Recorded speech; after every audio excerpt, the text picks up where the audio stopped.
This is Tweet Street Satirical Saltire, broadcasting to you for unoccupied Scotland, amplifying women's voices and saying women won't waste. This is Tweet Street Satirical Saltire, broadcasting to you for unoccupied Scotland, amplifying women's voices and saying women won't waste. Welcome along to Tweet Street Scotland Occupied, or Tweet Street Occupied Scotland. I'm Cinnamon Bridges, aka Peter. With me this evening is my co-host as usual, JB Whitesnake. All right, John, how you doing, mate? Not bad, Peter. Good to see you again. And you, my friend, and you. We're straight in about this evening. None other than the guest this evening is none other than David Henry, the man who took the SNP to co-opt. However, we'll find out more about that in a wee bit as we go through. First of all, David, I'd like you just to tell our viewers and ourselves just a wee bit about you, if you don't mind. Well, I'm one of the 100,000 people that joined the SNP after the 2014 referendum. I had never voted for them before. In fact, I never rated them at all. Wasn't that interested in independence until 2014, and then during 2014, everything changed. I became very focused and very interested in Scotland's future, and I voted yes. And the day after the referendum, as everyone will remember, Alex Salmond announced that he was resigning because we had lost the vote. And through an emotional breakdown, I think, live on TV, I decided to join this party I'd never been part of. And I became a member of the SNP within 3 months, 4 months. I think I was talked into become a secretary of a branch, the local branch. I also then, within a year, was asked if I would be the organizer for the constituency. So for approximately 7 years, I was an office bearer in the SNP. So I know quite a bit about the SNP. Certainly kind of opens the eyes and peels back the ears when you say the depth of where you've been as far as where you started to where you've actually got to. John, have you got any questions you want to ask David? Yeah, what was the highlight of you being in the SNP at that time then? Well, obviously coming to it from afresh, I had a real journey. I tell you what I really liked when I joined the SNP. I was involved in the first general elections of 2015. I mean, it's a funny story because I was already active in an office bearer, and I got an invite. I was working in London, so I was living mostly in London and commuting to Edinburgh at weekends. And I get this email a few months after joining saying, as a new member of the SNP, you have a vote to help select the candidate to be your candidate for the next general election, which was in 2015. So, and I thought, what the hell is this? I had no idea. I'd never been through this before. I got a bit of blurb from, I think there was seven names on the list for Edinburgh Southwest, which is my constituency. And I went through the list. I'd only met, I think, 2 of them. And so this is a real eye-opener. So I went down the list. There was 2 women that stood out for me, which I'd never met. One was a school teacher, another one had been in the party. So they became 1 and 2. Somebody else I'd met was number 3. And I worked my way down this list. And this is a lesson about how your views are formed without ever meeting someone. And it's important now, even for the SNP, because I think they're playing games sometimes with candidates and lists. And there was this woman's name, Joanne Cherry QC. QC, I know, is a lawyer. A lawyer? Oh God, no. So I put her number 7 out of 7. So I filled it all in. She was 7. Filled in all the others. Send. Your vote has been cast. I never thought any more about it, to be honest. Then I get a message about a week later. The results have been counted, and the candidate is none other than Joanna Cherry. Oh God!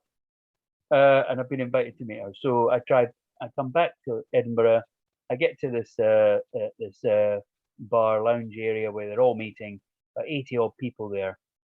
I knew that I'd put her last out of that's the least likely person I wanted, because she was a lawyer.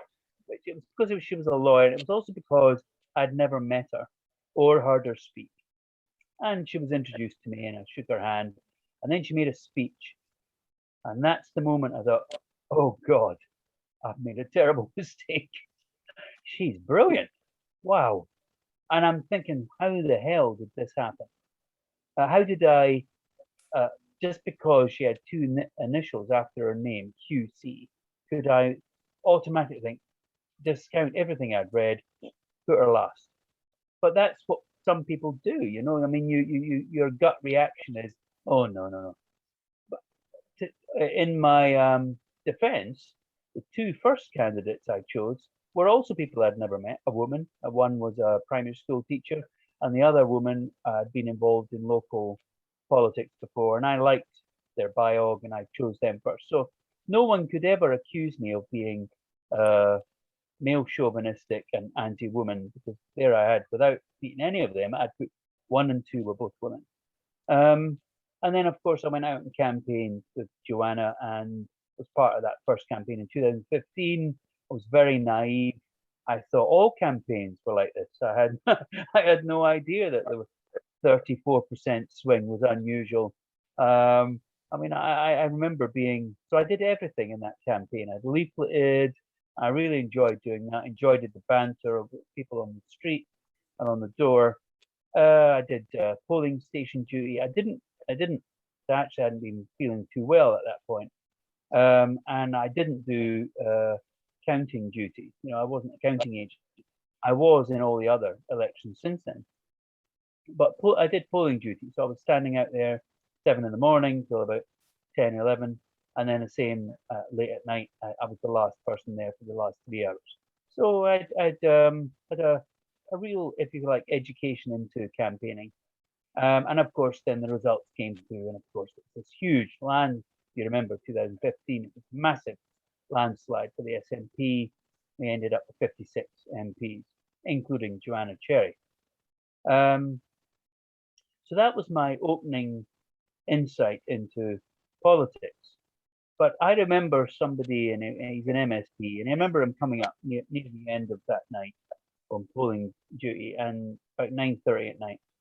And he goes, so how's it going? How's it going? And I said, well, I think it's going very well. I think about at least 50% are voting for us. This guy goes, what? What makes you think this? Well, from the reaction I was getting on the door, and people tooting in the cars and waving and speaking to me and going, how you doing, mate? And all that. And I went, yep, they're good. Yep. So from that point of view, I thought about 50% were voting for it. I wasn't far out. I mean, the turnout and our share was over 50%. So my feeling on the polling, if you like, duty was correct. We were. The thing is, I'd heard this is happening everywhere. This is unheard of. But this was the yes vote converting to the SNP. Yeah. That's what it was. Yeah.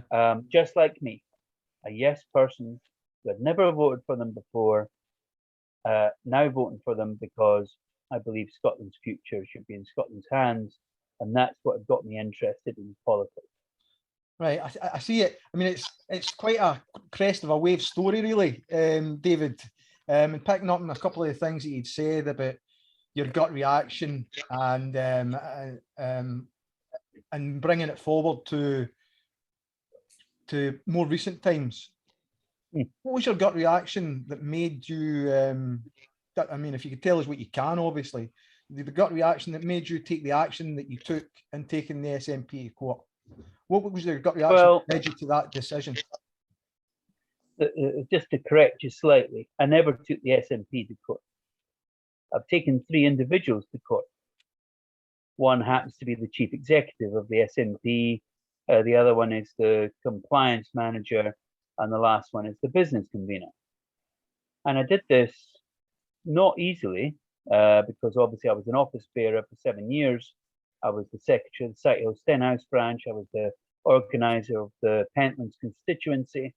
And I did it for 1 or 2 really good reasons. One, before I took them to court, I wrote to them and gave them a legal warning letter and told them they had 7 days to answer the question and correct what I believed was a mistake. And the mistake was they had decided at the NEC to change the rules on MPs standing as MSPs. Now, over the years, I've supported Joanna Cherry in particular in every campaign that she stood in. So I know her quite well. I know her to be an extremely smart and capable person. A woman who, frankly, if anybody in the SNP doesn't realise, she's one of the key people that is looking out for Scotland's future. And I know this. I know this personally. I've heard her speak. I've been on the doorsteps with her. I've been doing campaigns and street stalls with her and for her. So I know that that's her absolute sole interest.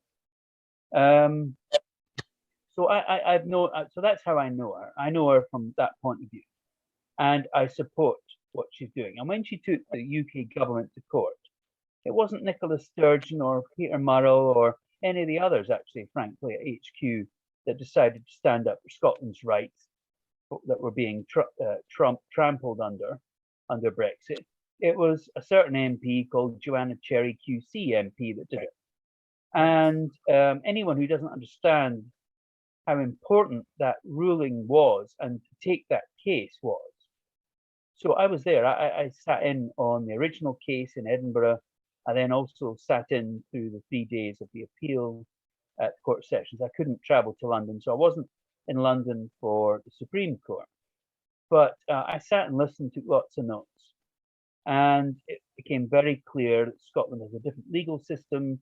Our entry into the Treaty of Union was under certain circumstances, and the UK was clearly not playing ball. And Brexit was against the will, the expressed democratic will of the Scottish people. Yep. So this leaves a big, big question. 62% voted against something, and yet they're being railroaded into it. And there's only one member of Parliament that stood up for Scotland's future, and her name was Joanna Cherry. Yeah. So I'm glad, mind you, I have told her that I put her number 7. So if I'd got my way, she would never got elected. She would never have been a candidate. But hey, we all make mistakes, right? We all make mistakes. And I certainly did. That wasn't a huge mistake of mine. But I made up for it since then because I've stood there every single time and helped her as part of her campaign to get her elected. She is not in it for politics, and I know that. She's not in it for herself. She's in it for Scotland's future. That's what I was in it for. I wasn't interested in the SNP hierarchy or really a career. I was interested in Scotland's future. So that's how I get up to date. So I'm not taking the SNP to court, still not.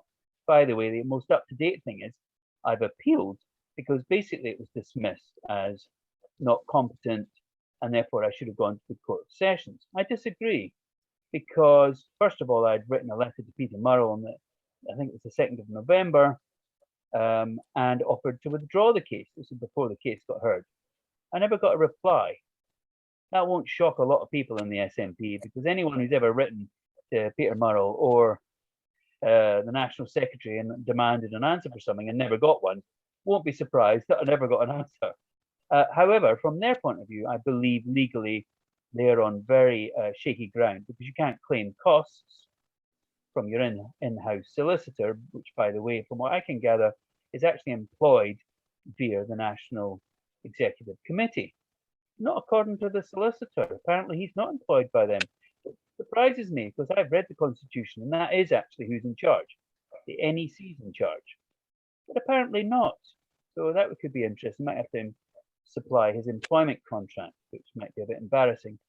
Anyway, so the latest on it is it's going to appeal shortly. And I believe I'm correct. You can't claim costs when you were offered to settle the case before any costs were incurred and you decided to ignore it. So I'm pretty certain that I have good grounds on that. But I didn't do it for any of those purposes. I did it to try and get straight answers. And during the process, I was told by their in-house solicitor that the party had financial problems. He told me this on the 7th of August last year. which was a bit of a surprise considering we had over 100,000 members. And I thought, how can we have financial problems? But that's what got me going down this route. So the fourth question in my legal case and claim is I want assurances that the money that I had donated to the India Ref2 fund were secure and weren't being spent on something else. I got no answer. They just ignored me. And since then, of course, lots of things have happened. Yeah, I'm noticing not all good things are happening. Their appointment of, well, first of all, it was the complaints manager, then the comms, which was recently rescinded. I mean, it doesn't all bode well for me as far as how the SNP are going at the moment. John, have you anything you want to add or anything you want to ask David? Yeah, certainly so. Just but, on a legal issue, and it's not to do with what you're involved in yourself, but I found, well, I used to beg belief in me that people would question Scotland's right to hold a second independence referendum, and they always talked about it would potentially go to court, and it might be the Supreme Court to say, can Scotland have another referendum or not? Now, I can't believe that would go against us, but in reading, and again, it might just be a plant in the press, I've seen on Twitter saying that the latest thinking is if the SNP were ever to go to court to basically ask for the right to have independence or question the legal right to have an independence referendum, they would likely lose that. I find that hard to believe. Like, what's your thoughts on that, David? Well, it's interesting because I'm part of Scottish Sovereignty Research Group, which has been going on now since I think beginning of January, maybe December. We created the Manifesto for India, which took expert and legal and academic advice, and we pushed it. And I think ALBA accepted about 4 out of our 10 items. ISP accepted the whole thing. We fed it into the SNP, but got no real response from the SNP. The issue here is, of course, to hear people talk about an independence referendum and a Section 30. Well, this was a question that I raised with one of the experts in our group, who said right at early days, what you're ignoring is the Scotland Act and Section 30. But this drew me back to some of the things that I learned during the Joanna case against the UK government. And in there, Joanna's argument, or Joanna's lawyer's argument, was, and the outcome of the actual case in the Supreme Court is very interesting. People should really look at it. Very interesting, because what it states in the outcome, which was unanimous in the Supreme Court, which is, it is as if you walked into the chamber with a blank sheet of paper. So when they went in with their legal argument or legal case to close the Parliament, which had then been deemed to be following illegal advice. It was unlawful. Well, because of that, anything that happens after that becomes null and void. It didn't happen. Now, if you go back to the Treaty of Union, which clearly states that the new Parliament, which will be the UK Parliament, as it has been since 1707, will always act in Scotland's best interest. That's what it clearly states. Well, then you can come up with a very good legal argument to say, well, since you held a Brexit referendum, 62% of Scots voters voted against it, then you came out with an internal market bill, which is clearly against devolution and cuts out the Scottish Parliament. You can start to say, you're not acting in Scotland's best interests at all, in which case you've broken the Treaty of Union. Forget the Acts of Union. The Acts of Union come after the treaty. So if you've broken the treaty, then the Acts of Union don't exist. They're blank sheets of paper, which means we can tomorrow claim in the Scottish Parliament, we're no longer in a union with England. Now we're negotiating our future trade agreement, blah, blah, blah, right? So that's an interesting argument. It's quite a strong point of view, quite radical, some people would say. However, if you were to be sensible and lay it out in a clear 10-point plan, not 11 points, by the way. 11 points was just a guidance document, I believe. But a 10-point plan, which is what we did. SSRG will announce next month its official launch, and we have experts, academic, legal experts, international experts, all feeding into it. I can assure you there's been a lot of work done on it. There are people from the SNP, people from ALBA, people who are not political at all, non-partisan, all involved. ISP involved? Sorry? Are the ISP involved? Well, they are in a way. I haven't spoken to either Julie or Colette recently, but I did before, because they did adopt Manifesto for Indy. So they accepted our initial point of view, and I have to say I have a lot of respect for what they did, and I think their party, I hope it continues, and I hope it gets some success at the next elections next year, because I think they've got quite a bit of talent there. I happen to, you know, there's a certain bit of Toryism I like. Oh, easy. But let me finish, which is, I think competition in the marketplace is actually a good and positive thing. I don't think economics should be left unregulated. I think regulation is very important, because otherwise it's been well shown that if you just leave the market to do its own thing, it'll destroy itself. So I think regulation is very important. But I do think competition is healthy. It focuses minds. It means people come up with new products. They're more efficient. They try and compete with each other. The consumer benefits. And I do believe that. And I believe that in politics too. I think it's very unhealthy to have a party that has the biggest share of the vote, doesn't need anyone else, and can do whatever the hell it likes, whether it's the Conservatives or the SNP or UKIP or whoever, it doesn't matter. I think it's very healthy to have competition.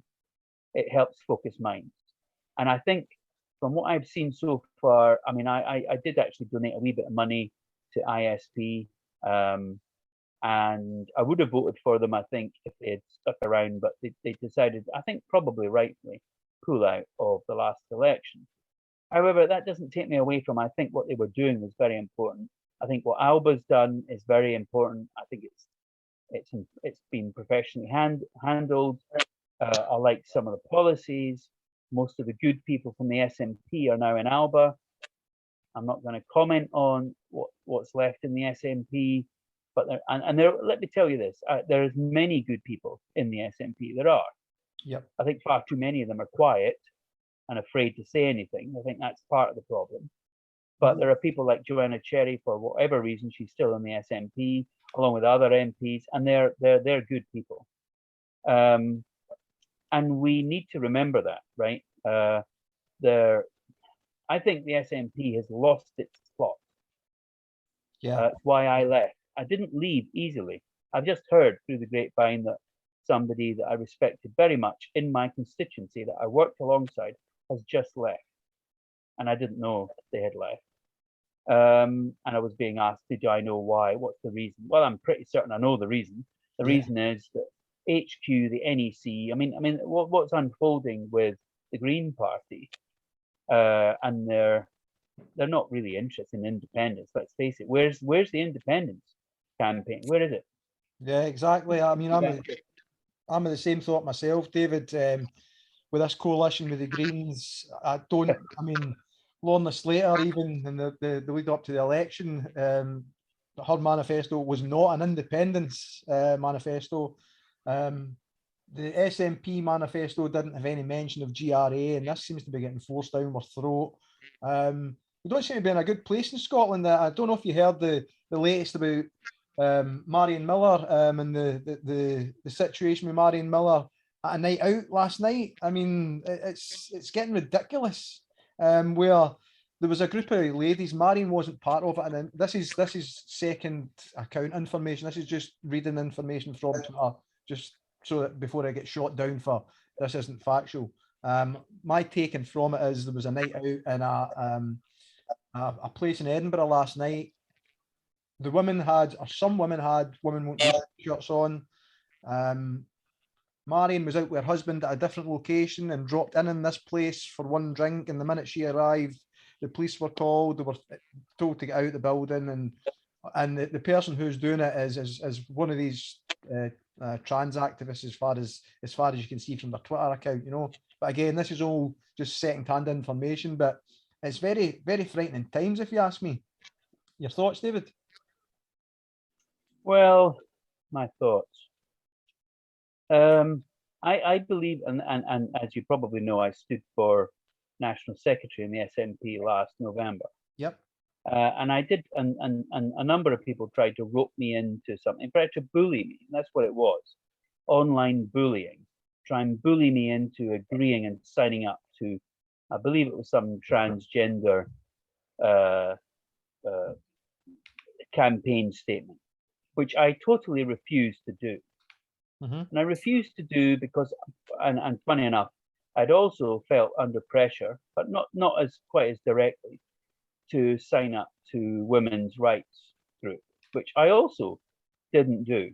But I do support women's rights. In fact, I support equality. I support the Equality Act. Yep. I support that everyone should be treated equally and fairly under the law. And do you know what surprised me is other candidates for National Secretary in the SNP gleefully and quickly signed up to one of those pressure groups. And I thought, well, you just think about it. If you're going to be the National Secretary, who's meant to be, if you like, the bearer and to protect members' rights and to be, if you like, the main port of call for a complaints procedure, how on earth can you be the person who's meant to be fair and equal and even-handed as a National Secretary dealing with that if you've already assigned yourself with one particular campaign group who has a special interest? So from that point of it, but it was a real test of my character because I had nobody to advise me on it. And I thought, I'm absolutely not doing this. I will not be bulldozed or bullied into signing up to anything for that matter. So if you believe in equality for all, then you have to be fair, even-handed, and treat everybody equally. Now, I don't know what's happened as you referred to it, but I would think that the very people that are arguing for these transgender rights, who think they're on some great crusade, they think there's a huge injustice in the world. Well, there may well be an injustice, but abusing women's rights and having the police called doesn't sound to me like the sort of actions of somebody who believes in equality. Yeah, or freedom of speech, for that matter. Now, I may not agree with certain people's opinions, but that doesn't mean I say they don't have the right to express them. Now, if their expression means that they're going to, that it's a hate crime and it's going to endanger somebody, then this is the rub. There is a balance here. Freedom of expression is a human right. But just like you've got the human right to express yourself, you do not have the right to abuse somebody else. Right? They also have the same human right of right to privacy, right to freedom of expression, etc. And people have to understand this. The freedom of expression is not a right to abuse others because you don't like what they say. And I got asked this with the Alex Salmond case when it was early on. What was my views on it? And my reaction, I knew nothing about what happened, but I'd obviously seen some newspaper thing. My reaction was, everyone is innocent till proven guilty. Yep. And if you forget that golden rule, and I've since seen people claim and publish and write, oh, we have to believe the victim. Oh God, no, we don't. If you forget the golden rule of everyone is innocent till proven guilty, and you start jumping that and say, oh, we have to believe the victim. So what happens when someone makes false claims? Yeah, exactly. How do we solve that? How do you get to the truth? So I believe fundamentally in equality. I believe everyone is innocent till proven guilty, because if you let go of these fundamental cornerstones, then you're in deep, deep trouble. And I hope that Marion will win her case. She has absolutely every right to express whatever she's expressed. From what I understand, the others, it's a concerted effort to bully, intimidate, and frighten people into submission, and it's totally not on. Scotland, listen, Scotland created nearly everything that the modern world and societies around the world rely on, whether it was the telephone, television, penicillin, you name it, economics, banking, banknotes, all of this was came from Scotland. So how come we're going backwards? I'd like to know what these people think they're actually doing to our name internationally. They're trashing us. They're dragging us backwards. Equality means equality for all. It means no group or part of a group can trump somebody else. And that is what I wish people would get back to. And that's what the SNP, when I joined it, was all about. Do you know what I was really impressed with? My mum's from England, right? She was born in England. She's lived in Scotland since she was a teenager, which is it's a long time. And there's lots of people who've got parents and relatives like that. So when I joined the SNP, what I was very impressed with was when I went to the first conference, I think 2015, how many English accents I heard. Yep. How many people from ethnic backgrounds I saw. It was really encouraging for somebody like me to go there and to feel that this was a broad church, and I was glad I joined them. I left them a few months ago because I was no longer glad to be associated with them. I mean, that seems to be what's coming across and across the board, across the spectrum at the minute with SNP. For me, the move by Nicola Sturgeon to appoint Ricky Taylor, I think his name is the complaints manager. For me, that's a direct attack on Joanna Cherry. What's your thoughts on that, David? Well, I'm not in the party anymore, so I can qualify my answer from that point of view. However, if I was still in the party, and if I was going to continue to support them financially and with my vote, as they will obviously are hoping many will, I would be asking myself, what sort of picture does this paint to the rest? It's totally ridiculous to have any complaints manager. It's exactly why, when I was being put under pressure as a candidate to become the National Secretary, I refused to be bullied, because that's what it was. It was bullying into would I sign up to this transgender agenda? And the answer to that is no, I will not. Just like I had many women who were in the women's group that were supporting me, and I wanted to support them and sign up to their women's pledge. But I thought, you know what, as a future national secretary, I can't even do that either. It's the wrong thing to do. You're then, if you're going to be a judge, which is what you are, you're being asked to be a sheriff in the SNP who deals with complaints about conduct, whatever, and you deal with how it's going to be dealt with. How can you be taken seriously as a fair set of hands that will deal with everybody fairly if you've signed up publicly to one pressure group or another? You can't. So anybody that's part of one group or the other is immediately no longer credible as a safe pair of hands. So my argument for the SNP would be, what the hell were you thinking when you pick somebody who on public record in social media has been involved on basically bullying a woman, by the way, one of your own elected women, and how can you think that they are a suitable candidate to be a complaints officer?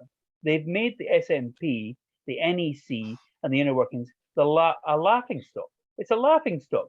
Yeah. Now, when I hear of people who've been in the party over 40 years that I used to work beside in a constituency resigning their positions very recently, and these are careful, moderate, conservative type people, and yet they're leaving the party and resigning their office, right? And they're doing it quietly behind the scenes.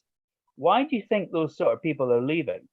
They're leaving because they no longer believe the party is an equal opportunity, fair, reasonable, etc. And it's awful to think. And I didn't leave the party easily.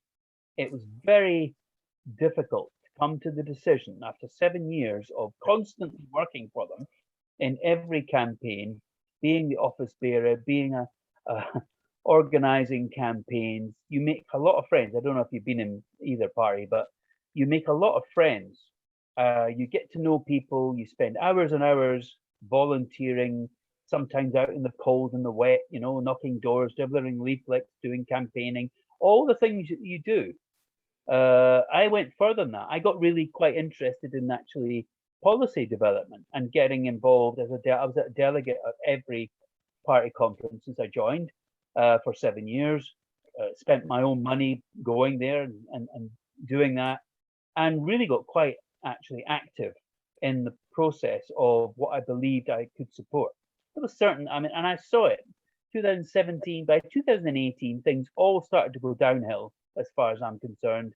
There was nothing serious at conference anymore that you could read. I mean, it was all basically, of course, we're going to rubber stamp this, you know, recycled bottles and all this nonsense.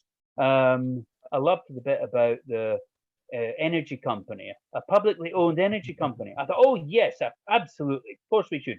Can help. I believe in competition in the marketplace. How much better to have a state-owned, owned for the public good energy company to compete with the commercial ones, make them lower their prices to the lowest possible price. Absolutely agree with that. I got questioned and interviewed by Channel 4 on the way out of conference. It was amazing. Channel 4 guy was there. What did you think about her speech and that? I says, it should be called SNP, Scottish National Power. And it went out live on telly, right? What happened? Nothing. Nothing. Where did we see it? But I believe it's going to be re-announced at the next conference. Oh, please, give me a break. I know they're That was rehashing 3 old. years ago. Yeah, it's money for old rope, in my opinion, and it's carrot dangling. It's everything, every descriptive analogy you want to put to it, you can use towards it. You know, John, what's your thoughts on it, mate?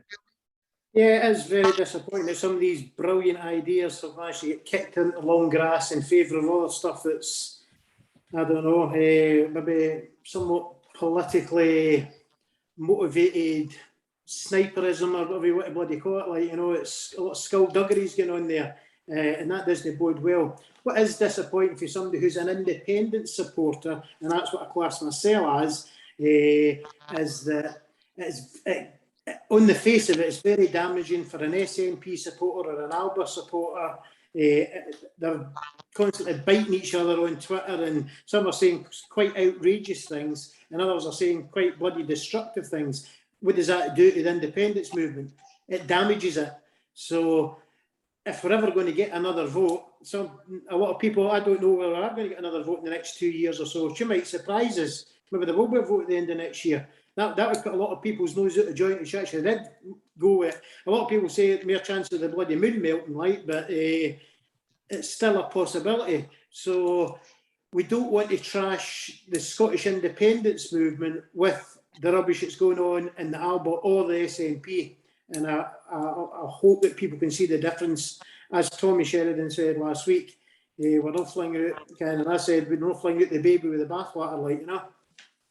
I mean, let's play devil's advocate here then, David, just before you expand on that. Let's play devil's advocate. Just one word answer.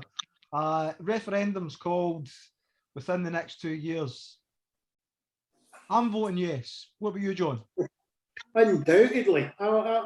You don't know what I'm willing to do for an independent. Please don't ask. David. Definitely. David, what about yourself? Right. Well, I want to bring you back to the question back in 2014. I got asked, December 2013, an uncle of mine is a massive SNP and independent supporter.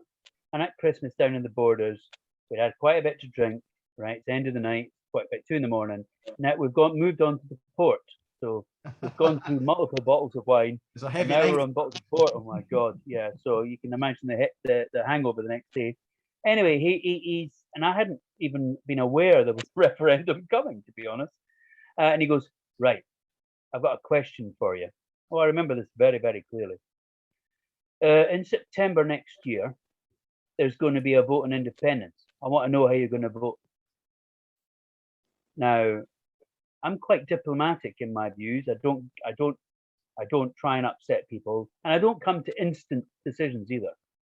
So I'm quite a logical person. So my answer was, well, on two conditions. Oh, Christ, he bit me off. He went, no conditions, no conditions. I want to know how you're going to vote.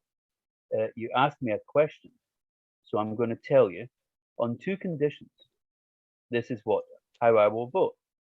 On condition one, that it's not going to damage Scotland's economy, then that's a tick. I will support it.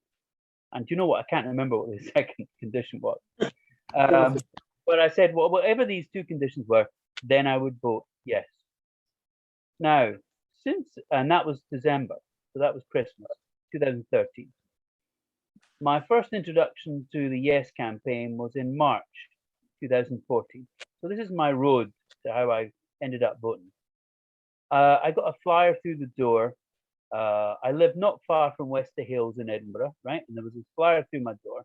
Says there's going to be a public meeting that night or 2 nights from now at the Wester Hills Education Centre, and it's going to be hosted by Elaine C. Smith, who I knew of, and Jim Sillars, who I'd also knew of. And so it was bucketing with rain that night, literally bouncing off the pavements. Horrible night. I thought, I'm not walking all the way up there. I'll get absolutely drenched. So I knocked on my neighbour's door. You couldn't give me a lift up the road, could you? And he went, aye, fine. Turns out he's a massive unionist, but anyway. He didn't know what I was going up for. We get up there and I thought, there'll be nobody. I honestly thought there's going to be nobody there. Get there, it's mobbed. But I mean, the waters, and literally, it's the worst weather I've ever seen until recently, you know, flash flood type conditions. Goes inside, the hall fills up to the point that people are sitting on the floor. There's over 200 people there. And I sat there and I listened to what they said. I've never been to a public political meeting before. And Jim Sillars said lots of interesting things, but oh my God, I hope you don't bloody get in charge because everything will be nationalised. So that was my thought on him. But I did admire his strength of character and his views. And then Elaine C. Smith, I was very impressed with her. And I left, made no decision. I'm walking down the road, the steam's coming off the pavements because it's all drying off. And I just thought then, this was March 2014, Christ, something's happening here. So I hadn't made a decision. I didn't know how I was going to vote. I don't make decisions instantly. I'm not a gut reaction person. I churn things over, I go away, I research it, I come back, which means when I do make a decision, I've made it for lots of good reasons. And then in May, funny enough, this will be a wee bit ironic to many people watching this, I got another notification through social media, May 2014, public meeting at Craiglocker campus, I think it was Heriot Walk, hosted by Deputy First Minister Nicola Sturgeon. So I cycled up there. It was a brilliant, lovely sunny day. Gets there, there's lots of men with black glasses on and suits and earpieces, obviously security. And I goes in there and I sit there. And I was there because I do TV production. So I've seen really good presenters, really good TV presenters know absolutely nothing about what they're talking about, but are extremely good at reading auto cue or getting feedback from their producers in the ear and telling you things that you think it's them speaking. They're very knowledgeable. Turns out they know nothing about what they're talking about. They're just very good at presenting somebody else's work. So I went there to see if she actually knew what she was talking about, if she was going to have a earpiece or, right? And so I was looking for an earpiece or something to see, so was she actually real? That was honestly why I went. And I got, I think, the second or third question. But the moment I decided to vote yes was question 37 out of 40. This little old lady with very thin and frail with long grey hair, had her hand up for ages, and they'd avoided her for about 10 minutes. And eventually had to, because she was the only one with her hand still up. And they picked her. And I remember scribbling thinking, what the hell is she going to ask, you know? We all go by our perceptions. We should all remember, don't judge a book by its cover. Because, so they went through the two, she's writing it all down, come to this little old frail lady. She goes, the Vienna Convention states that the successor state is the one that loses all its powers, blah, blah, blah. Wow. Vienna, I wrote this down. Vienna, wow. I'm thinking, she can't possibly know the answer to this. Well, she did, because she had had a degree in international law. This is Nicola Sturgeon. And she answered it. She said, you're quite correct. The Vienna Convention does indeed state that, but the UK is not a signature to that part of the Vienna Convention. And this is May 2014. That's the moment I said, okay, you know that.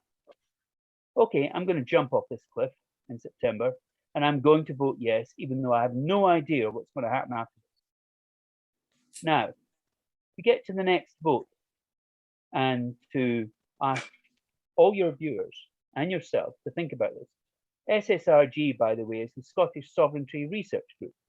We, as a group of people, started in January this year. We meet every Saturday. We've got professors around the world, America, France, in Scotland as well. Plus, we've got some legal experts, and we've got politicians involved as well. And we're looking at a different view, which is we should declare Scotland's independence immediately. You broke the Treaty of Union, Brexit broke it, Internal Market Bill broke it. In fact, we can come up with a whole list of things that broke it. We're hereby declaring the Treaty of Union is over. Now, we've got 2 years to agree our future terms. This is basically what Brexit did, if you remember what they did. Now, we're saying EFTA is the first move, so that means it starts to get you into the single market, European Economic Area, and at the end of the 2-year process, when you've agreed what your state pension is going to be, you've agreed what your defence is going to be, you've agreed what the currency is, you've got your central bank ready, you've got all these things lined up, everything is there in black and white. Not this is what we might do, maybe this is what will happen. No, here's all the deals we put in place. At the end of the 2-year process, we call a public referendum to say, do you want to do this with your state pension is now in the EU average, double of the UK. The UK's got the worst state pension. You won't have any nuclear weapons because you won't be paying for them. You won't be funding this. You won't be, right? If you have all these things lined up, then you ask the public to vote on it. Do you want to go with this, or do you want to continue to be run from London with Brexit? Then people know what they're voting for. The mistake that the SNP has made, and Nicola Sturgeon in particular, is to talk about a gold standard, which is total nonsense, means nothing anyway. What, a referendum that the other side's going to agree to when you don't know what the outcome is? Yeah. What, we're all going to jump off a cliff and we don't know what's going to happen when we land on the ground? No, the sensible thing is to do all the work beforehand. There's the deals. We've got the heads up from EFTA. We're in the Nordic Council. We've agreed these different terms. There's the budget. That's what it's going to look like. Now, the one thing that's not in EFTA and EEA, which is what all our group's been working on, and I brought it up with politicians that you would have thought would know better. He says, yeah, but what about the customs union? I happen to know the customs union is extremely important. Yeah. Being in the customs union means you don't have to do any paperwork. Yeah. Well, ask yourself, or go and ask Scottish fisheries or farmers who are trying to export their products into the single market, how important the customs union is now. Unfortunately, Boris and his Brexiteers lied to everybody and claimed it was all going to be easy. I knew it wasn't going to be easy. I knew this is an absolute disaster coming because, right, for instance, if you or I, as a consumer in Europe, and I'm in favor of Europe, by the way, I'll argue till the cows come home why the EU is a bloody good thing. It's a good thing for human rights, good thing for workers' rights, good things for freedom of movement. It's a good thing for competition across the EU, right? All those things are positives. Yes, there's some things they dabble with that you would maybe think they shouldn't. Is it anti-democratic? No, it's not. It's extremely democratic. Funny enough, a lot more democratic than being run from London with a House of Lords that can overrule us with us having no say in it. So I hear this, well, the EU is not democratic. Yes, it is. We just don't understand how it works. You have MEPs all set from every country, from representing our areas. Scotland would have MEPs too. They will vote. They work with blocks. On our own, can we stop something happening? No. But can we create alliances? Can we get other people to join with us? Does Ireland support us? Yes. Do the French support us? Yes. Do the Dutch support us? Yes. All these countries support Scotland. They understand what Scotland is now. Our enemy, if there is one, is, I'm afraid, the English establishment. That's the enemy. Here. No, but I'm not a radical person, so I've come to this point. So I believe in human rights. I believe in freedom of trade. I believe competition is a good thing. I'm not a huge fan of trade unions because I think good businesses want to keep their workers happy, pay them well, because they stay longer. It actually costs you more money. It's a bit like a mobile phone company that spends all this damn money getting new customers, discounts for new customers, and then screws the existing ones. Funny enough, in the end, you run out of new customers, and you find out your existing ones all leave you, and it costs you 10 times more money to try and get one that's really disgruntled to come back. That's exactly the same. Yep. Good businesses treat their workers well, because the workers treat the business well, and they benefit the business. That is the way good businesses run. Regulations, and I totally support regulation in the marketplace. Regulations are put there to stop market abuse. And I believe in that. And I believe that is the way you help workers' rights. I mean, cheap flights. I don't know if you've noticed, I just changed my mobile, by the way, and upgraded it. And I see in my contract, it just said from 2022, if you go abroad in the EU, it'll now cost you £2 a day for the privilege of keeping your existing package that you've got in Europe. So I'd like every Brexiteer and every idiot that voted for to leave to understand what you cost everybody, basically, is at least £28. You've cost everybody £28 because just to be abroad for a fortnight, even if they don't use their phone, costs them £2 a day. So if you go for a 2-week holiday, there's your 28 quid. Now, they all thought it was going to be cost-free. Well, it's not cost-free. And that's just one thing we can pluck out. Wow. That was the EU that brought in roaming charge caps. The UK government, when you start they adding voted on the against costs, David, on top of that, the call costs. no. They're allowing you, and to be fair, the mobile companies so far are allowing you to use your existing call packages within the EU without charging you for it. But for the privilege, after 2022, you're going to start paying £2 per day if you're in the EU with a UK phone package. If previously it cost you nothing, because the EU brought in a roaming charge cap and stopped them doing it. The UK government was one of the governments that voted against it and tried to stop it. So the EU has always been arguing for consumer rights and choice and cheap flights. Do you think Ryanair would exist if it hadn't been for the EU open skies? No. Do I like Ryanair? No. But do I like their prices? Yes. And we just forget that by dismantling all these little territories that previously to the EU coming in with a single market, we were all paying more for our cars, our air travel, our mobile phone bills. All of that cost more. Now, I hear people saying they don't like the EU. They don't. I've heard Tommy Sheridan talk about he doesn't like the EU. Yeah, well, the EU is the one that actually helps defend the rights of Uber taxi drivers and claim that they're employees, not workers, because a worker effectively is an employee. So they're not self-employed, they're workers, therefore they have workers' rights. Thank you very much, EU. It wasn't the Tory government that did that, it was the EU that brought that in. We should remember the social charter that the EU brought in.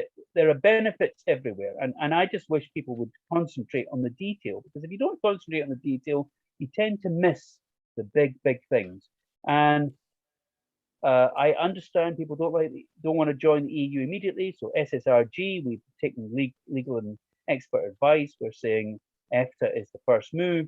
EEA is the second move. We must get access to the customs union so that Scottish farmers, producers and exporters and consumers, I mean, the problem is if you buy something more than £30, at the moment, you could be hit with an import bill and an administration charge of £12. So your £30 product now starts to cost near 50 quid. Jesus, that's a massive increase in cost. And it goes the other way too. If a UK or Scottish company wants to sell something to a European, all of a sudden it's not €30 anymore. It's now about maybe €60. You've got to pay these extra fees, or otherwise the courier won't hand it over. It's a massive disincentive to trade. It's going to hit jobs. It's going to hit our economy. I'd like to know what Nicola Sturgeon's going to do about it. Well, I mean, it doesn't seem to be much about independence or anything getting back into the EU at the minute with Nicola Sturgeon. It appears to be all GRA, coalitions with the Green Party, and just upsetting women's rights. It's for me, that's how I'm seeing Scotland at the minute. John, what's your thoughts, mate? Yeah, much the same as what you're saying yourself, Peter. It's interesting to hear what David's saying. All these things are absolutely spot on, but what the biggest enemy is as well is the British media.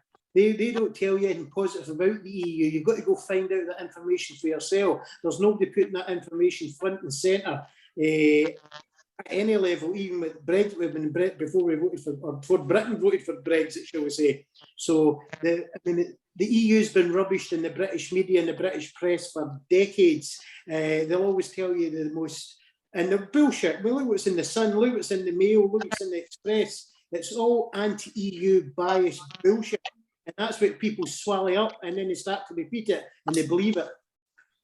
I'm of the same opinion, and it's one of these things where it's hard to get noticed for the right reasons, and it appears easier for the mainstream to highlight all the things that are inaccurate, and that seems to get swallowed up.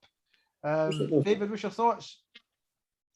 I think I always think the devil's in the detail. So I've heard all sorts of things. I totally am against what's going on with the transgender rights. I believe in equality. I believe we need to stick to these people, and that's not what I believe is happening. Women's rights are equal rights. You know, we're all poorer. Now, what I happen to think is people like Joanna Cherry became a candidate despite my prejudice against lawyers, not against women. It wasn't because she was a woman that I put her last. Many people I put her last. Well, I know this, and I know hand on heart I can say that because the first two candidates I put on, who I'd also never met, were both women. So 1 and 2 on the list that I put there were put there because I liked their story. One was a primary school teacher. The other one was a woman who I can't remember what her background was. Right. So it was got nothing to do with sex or their gender. Now, so I believe in equality. And as a branch officer and secretary in the SNP for 7 years, I realized that actually the discrimination is not how people get on a list of become a candidate, right? On the candidate list. That's not where the discrimination is. The discrimination is much, if you like, closer to home. It is how a branch organizes its branch meetings. We used to have ours at 7:30 on a Thursday night at a community centre. Now, it turned out that a number of women, young women that were married with kids, they couldn't get away for that time. Now, we should be listening to this, and we should understand that this is the case, right? And that this is why not many women turn up to these branch meetings. Not because the branch is excluding them, because we've, if you like, made it more difficult for them in their lifestyle to attend. And I heard a really good idea from, I think it was Leaf branch in Edinburgh, and they used to have once a month a Saturday political cafe, and it was for women only. Mm-hmm. I don't particularly agree with that. I think discrimination of any sort is actually quite a negative thing. So positive discrimination, which some people talk about, I disagree. It's not positive at all. Discrimination is discrimination. Yep. But I do think that you should take that into account. Why do not enough women put themselves forward?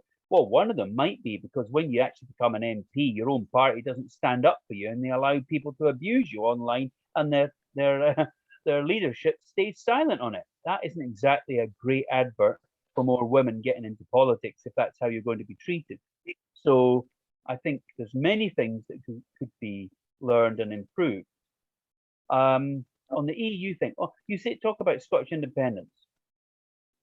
I think one positive thing that's happened in the last sort of 6 months is I think many of us, including myself, have realised the SNP is not independence. Independence, the SNP may well want to get on this bus and realise if it doesn't, it's going to be left off it, and it's the one that's going to lose. Alba, I think, is a positive thing. A bit of a rocky start to begin with, but I see really positive things happening there. It's exactly what used to happen at the SNP.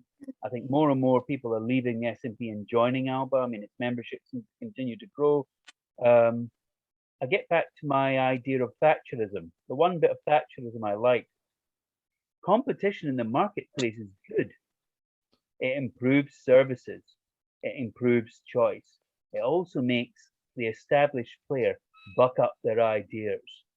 Oh, And while most of the other stuff that Thatcher came up with, I don't like, that's the one thing I think she was correct on. Competition sharpens up businesses. If they don't buck up their ideas, they lose. So it's a really good way of focusing minds. So I think the Alba Party coming into Scottish politics is a very positive thing. I think it's sorely needed. The SNP would be very foolish if it didn't take it seriously and understand that that's its competition when it comes to policy. So you better start listening to it, because more and more, if you don't, more and more people are going to join them and leave you. It's called competition. Competition is healthy. And on that note, we're running out of time for this evening. So I'd like to thank our guest, David Henry. Thank you very much. I will be looking for more SSRG stuff the minute we end this to start with. From myself, Cinnamon Bridges, from JB Whitesnake, for all at Tweet Street Scotland. John, would you like to say good night? Yeah, good night. Thanks for joining us, David. And it's very enlightening listening to what you're saying about your experiences. So I do appreciate it. Thank you. Thanks very much, guys. Look forward to hearing more from you in the near future, David, and good luck with your appeal. Thanks very much. Yes, thank you. Thanks, guys. Hi. So yes, I will be speaking this Saturday, on the 28th of August, at All Under One Banner at Faslane, promoting the Scottish Sovereignty Research Group's route to independence. So I look forward to seeing you all there. Magic, David. Thanks so much. This is Tweet Street Satirical Saltire, broadcasting to you for unoccupied Scotland.